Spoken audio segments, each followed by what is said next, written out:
ассалому алайкум шунавандаҳои гиромӣ.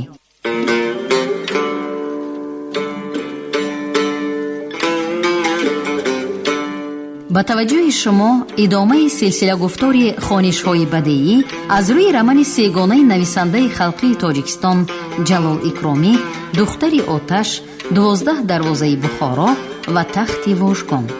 шунавандагони арҷманд, акнун ба қироати қисми дуюми рамани сегонаи Ҷалол Икромӣ 12 дарвозаи Бухоро оғоз менамоем. ҳоло гуфтори шашумро аз рӯи ин раман бишнавед.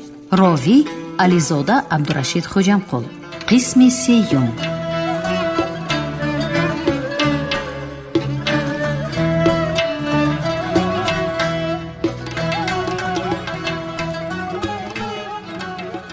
آنها از پیمه را با خود گرفته بردند. من باز 2 رکعت دیگر نماز شکر ادا کردم که اسب سرشان را خورد، خودم آزاد ماندم. نباشد کلوچه، چالوار و تپانچه مرا دیده اگر نکشند هم اسیر کرده به زندان بخارا می فرستند. در بخارا خوشبیگی به وعدهش البته وفا می کرد و آخرین چوبه دار از آن من می شد. پس از ادای نماز پیاده پیاده با پستخمی ها روز شده به کرمینه ندر آمده راست به این طرف گشتم. 3 شب و 3 روز آرام و قرار نداشتم. خیریت در کیسه امان همان پول آقسقال جمع کرده دادگی بوده است. از قشلاق ها نان و میوه، شیر و جرغات خریده خوردم. خدا به شکر دیگر روی نحس آدمان امیر را ندیده به کولی خواک رسیده آمدم. انا خیریت باز صحت سلامت هم دیگر را دیدیم. کنی خیز آش را گرفته بیار که لنج شده رفتگیست. ای من قایل، گفت قصه اسد مخصوم را شنیده نعیم تلخ. از اول بجوری شما همیشه آلچی میخیست، حالی هم آلچی. نصیب باشد اکنون دور و دوران ما سر می شود، گفت اسد مخصوم و با ممنونیت خندید.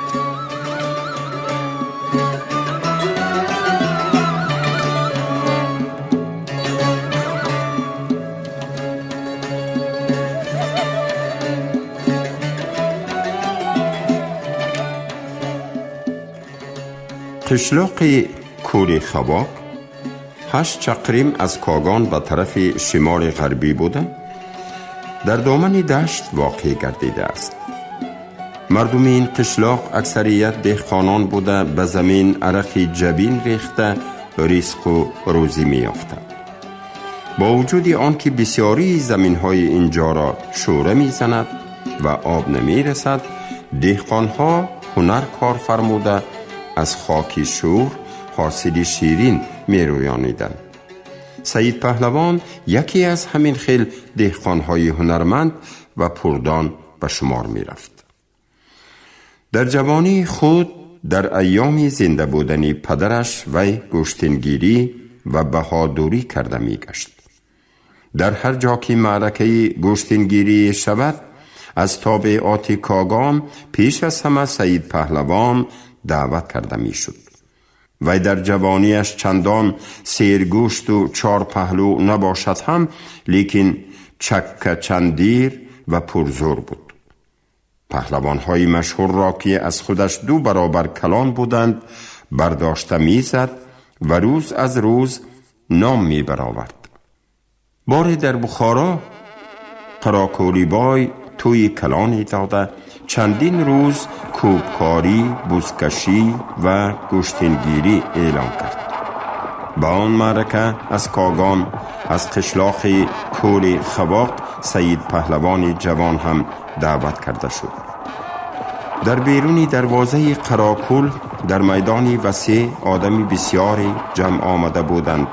در مرکز معرکه در بالای چوکندی خودی قراکولی بای مهمانهای عالی جاهش قاضی کلان، رئیس و میرشبی بخارا را ضیافت کرده می نشست. از جایهای دور پهلوانهای نامی را جیغ زده آورده بودند و تماشابین ها هم طرف شده می نشستند.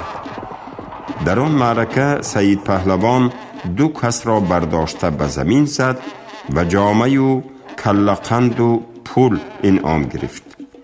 نهایت او را به چوکندی به نزد کلان شونده ها دعوت کردند.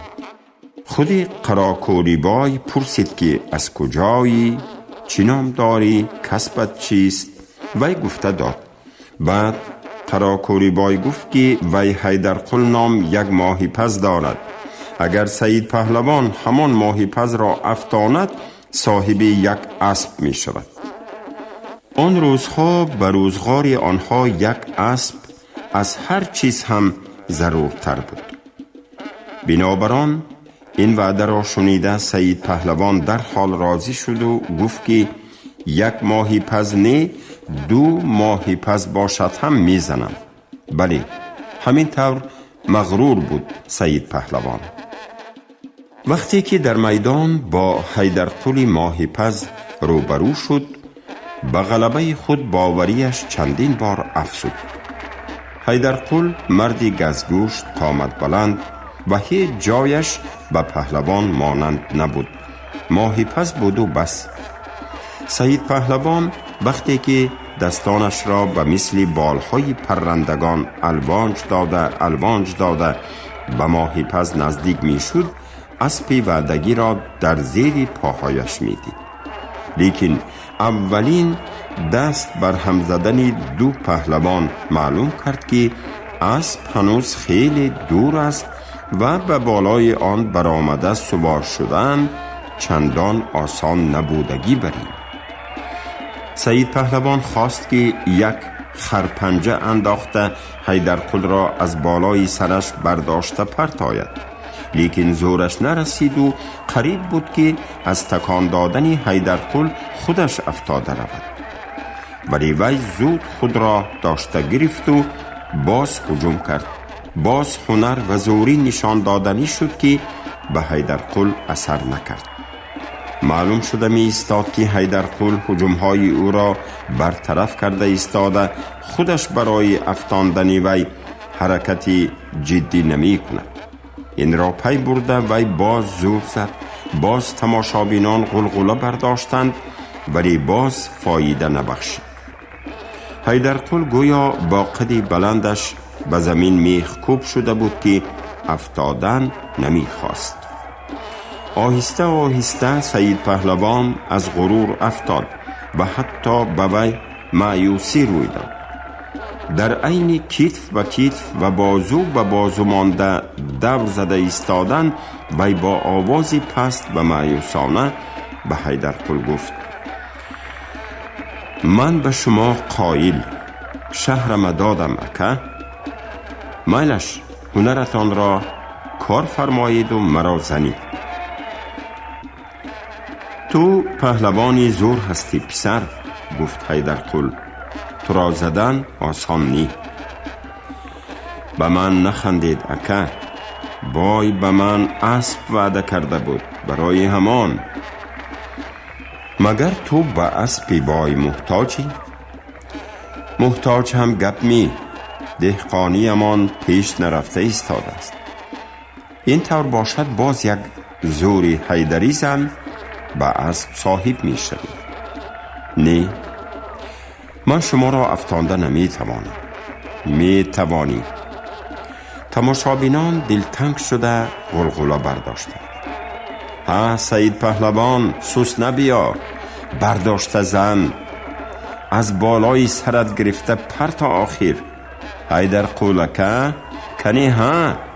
حتی آوازی بای هم بلند شد که می گفت: حیدرقل کشال نکن، برداشته زن. حیدرقل گویا زور زده سید پهلوان را افشاندنی شد. مردم شبخون برداشتند ولی نتوانست و هر سس زنان به سید پهلوان گفت: بختت را باز آزمای. سید پهلوان همه قوتش را غم کرده باز 1 زور زد و حیدرقل را برداشته به زمین زد. غریو مردم بلند شد.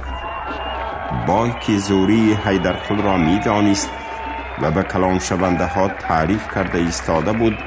از این شرمندگی در خجل شد و برای دفع خجالت با آوازی بلند سید پهلوان را آفرین گفت و فرمود که اسبی را که زین و لجام زده مهیا داشته می ایستادند به درون معرکه درآورند. اما سید پهلوان از غلبه خود شاد نبود. وی به هیچ کس نگاه نکرد و دویده از معرکه بیرون شد و از چشم مردم غایب گشت. پس از چندگاه مردم نام سید پهلوان را در معرکه ها نشنیده ماندند و او به دعوت های صاحبان توی ها عذر می گفت و به هیچ جا نمی رفت. طرفداران و دوستانش او را سرزنش می کردند، اما وی به هیچ کس سیر نمی داد.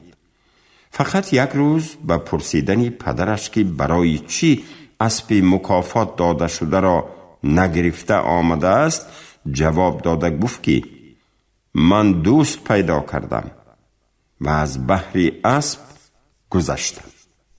نحس کردی پسر، گفت پدرش. اگر 100 اسب می دادند هم به قدر یک دوست نمی رسید. لیکن اگر دوستی حقیقی باشد. دوستی یافتگی من دوستی حقیقی، گفت وی.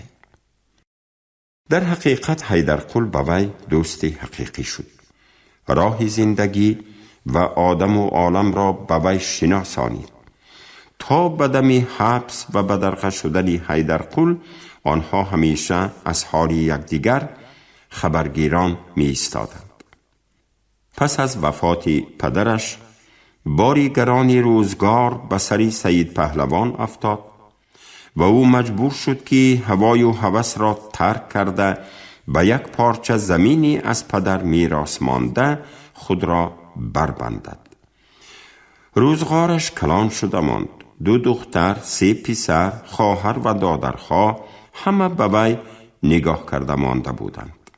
همه آنها را خوراندن، پوشاندن و به حولی و خانه نگاه و بین کردن لازم بود.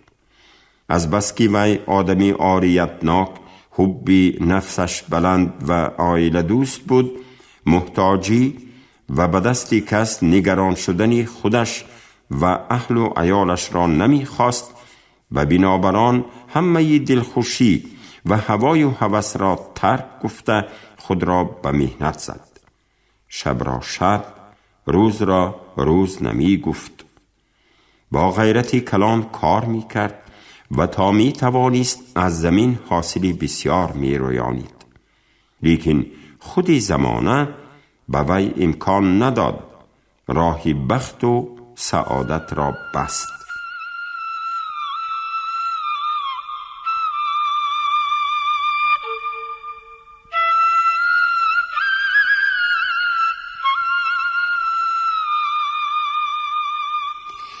پس از توی پسری کلانیش قرضدار شده ماند و اکنون بسیاری درآمدی که از حاصل زمین به دست می درآمد به قرض و فایده آن می رفت. آن بیگاهی که سید پهلوان با پسرش میرک در زمین خربوزه کار می کردند و خربوزه می کندند و شاهدی به قشلاق آمدنی اسد مخصوم شده بودند، هوا خیلی گرم شد. آنها جوال خربوزه را به خربار کرده به حولی در آمدند که مادر میرک در روی حولی در سری آتشدان مشغولی پیاده پزی بود. این قدر دیر کردیتان؟ پرسید زنک به پیشواز آنها برخاسته. پسرت سست کار دیه، گفت تبسم کرده پهلوان. تا از یک جویه به جویه دیگر گذشتنش شب شده ماند. گپ دیه، گفت مادر سری پسر را سیله کرده. خودتان سسکار شده ماندگید. پسرم عرق کرده است. رو دست و رویت را شوی، من به شما یک پیابه با مزه پختم که کس خورد هلاکیش در رو می براید. پدر و پسر با آب خنک شستشوی کرده تازه شده بر روی صوفه به سر دسترخوان آمده نشستند. پس از مهنت روزانه و در هوای صاف صحرا کار کردن، اشتهای پدر و پسر قازگیر شده بود. آنها یک کاسگی پیابه را خوب نان زیر کرده خوردند و پس در هوای سلقین بیگاهی صحرا زمین در روی حولی راحت کرده به چای نوشی نشستند. در سر چای صحبت شیرینی عائلوی سر شده رفت. پگاه پسرت به بازار یک جوال خربوزه برده، گفت سید پهلوان بزنش با شوخی یک خلطه پول گرفته می بیارد، لیکن به همین شرط که یک آش پلوی با مزه مرغین پخته می دهی. الهی از زبانکتان، گفت زنک و باز سری پسرش را نوازشکارانه سیله کرده ماند. پسرم به من پول می آورده است و من آش پلو نکنم؟ پاهایم را هیزم، دستهایم را آتشکاو می کنم برای پسری پول یابم. اگر اکیم یک خلطه پول بیارد به من حلقه نقرگین خرید داده جان، گفت خواهر میرک ارکگی کرده. سوراخ گوشهایم قریب است که بسته شود. ها البته، گفت با تبسم پدر، به تو حلقه نقرنی، حلقه تلا، به آچیت کرته شاهی، به اکیت یک اسب، به خودم یک ناسکدو میخرم. چی به یک تا ناسکدو؟ گفت میرک هم تبسم کنان.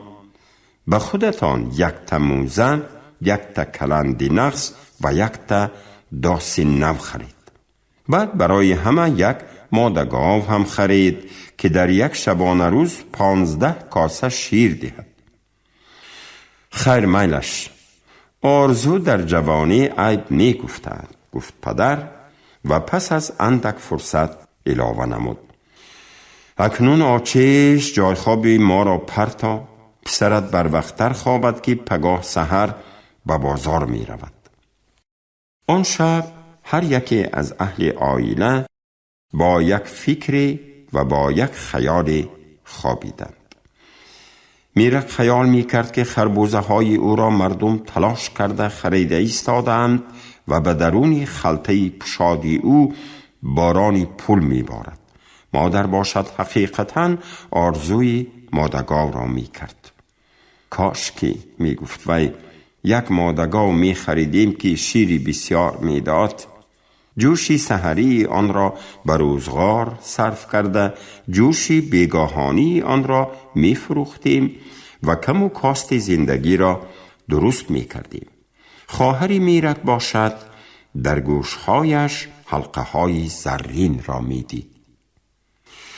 اما پدر سید پهلوان تمام درباره چیزی دیگر فکر می کرد. زمستان در پیش برای بچه ها سر و لباس، برای روزگذرانی یک اندک قوت لایموت ذخیره کردن در کار. حاصل یک سال مهنت را به قرض دهد یا به روزگار صرف کند. زندگی روز از روز سخت شده ایستاده است. در بازار همه چیز گران و قیمت. اگر شما خریدنی شوید اما حاصل مهنت حلال را فروختنی شوید. در بازار همه چیز گران و قیمت اگر شما خریدنی شوید، اما حاصل مهنت حلال را فروختنی شوید مفت و ارزان میخرند. به بالاکاری مردم میگویند که جنگ میشود. باز جدیدها سر برداشتند. باز امیر سرباز جمع کرده است. در گرد و اطراف کیم چخیل آدم های ناشناس می گردند. واقعه نویسی می کنند. به تهمت و بلا گرفتار کردنشان ممکن. آیا مردک امشبه کی باشد؟ چرا به سری پاریز آنها پاییده آمد؟ یک نمودش به ملا بچه مانند، لیکن از تکی جامه کلوچه چالوار دارد. میرک تپانچه‌اش را هم دیده است.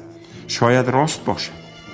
بیدرک نبود که وی خانه نعیم را می پرسید. از دست این نعیم تلخ هر کار می آید. خیر، پگاه روز شود نصیب باشد کی بودن مهمان شبرو را از نعیم می پرسد. سید پهلوان از همه دیر خوابید و از همه بروقتر بیدار شد. در آبی روان دست و رو شسته ایستاده بود که از دور به گوشش آوازی توپ پرانی رسید. عادتاً در روز شنبه عسکرهای امیر مشق کرده در بیرونی دروازه سمرقند در یلنگی توپ پرانی می کنند، لیکن آواز آن تا به کوری خواک هیچگاه نمی رسید.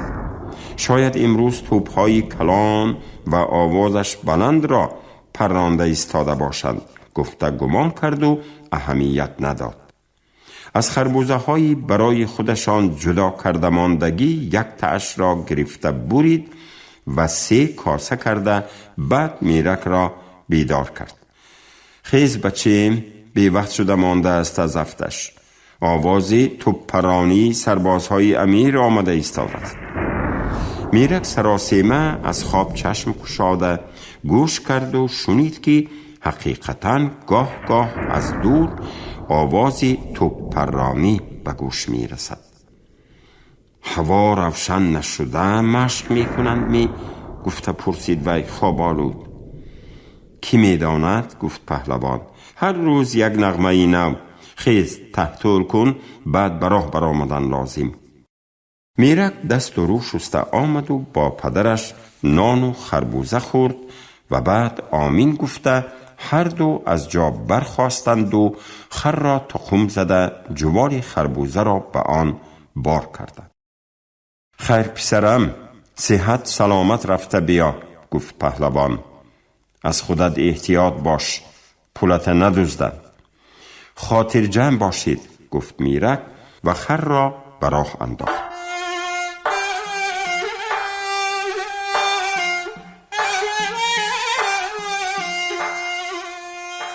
روز سفید شده باشد هم هنوز آفتاب نبرآمده بود، لیکن در طرف شرق دامن افق در گرفته بود. نغز، گفت میرک خود به خود، به بازار از همه اول رفته می درایم. خری میرک که شب دم گرفته بردم شده بود بی ملال یرغه کنان قدم می زد. میرک باشد از پسی خرش تیز تیز راه گشته با شوق اشوره می خواند. دویدم و دویدم، سری 4 سو رسیدم، یک خری نغز دیدم، پولش داده خریدم. ایخ.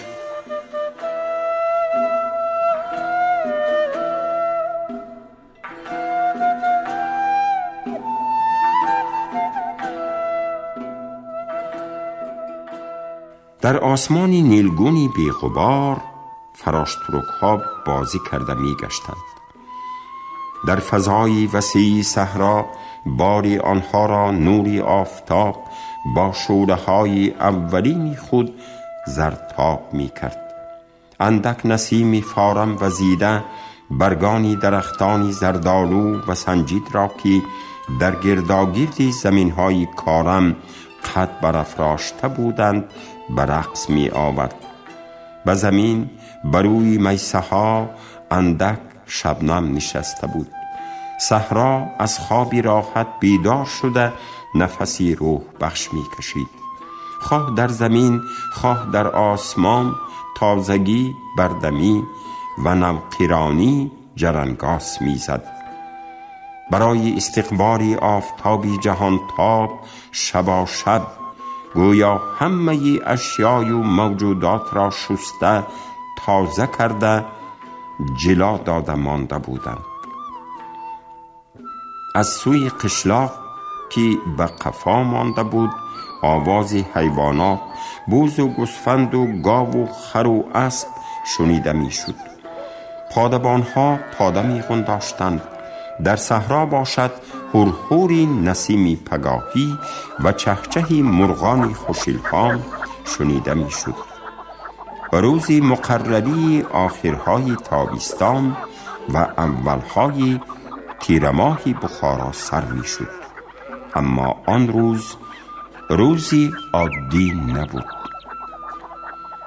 روزی مقرری نبودنی آن روز را میرک نمی‌دانست. و در غمی زودتر به بازار برده فروختنی خربوزه های خود از پسی خرش تیز تیز قدم می‌ماند و از راهی بی کس خاموش و خوشبهر به سوی کاگان رهسپار بود. زندگی و مهنت این بچه 14 ساله را که حالا عینی بازی کرده گشتنش بود به جوانی صاحب رأی و روزگارداری تبدیل داده بود که از وجاهتش اندیشمندی و تفکر نمایان بود. قدش چندان بلند نبود. دست و بازوی او را کار و مهنت از حالا پخته و چکچندیر کرده بود.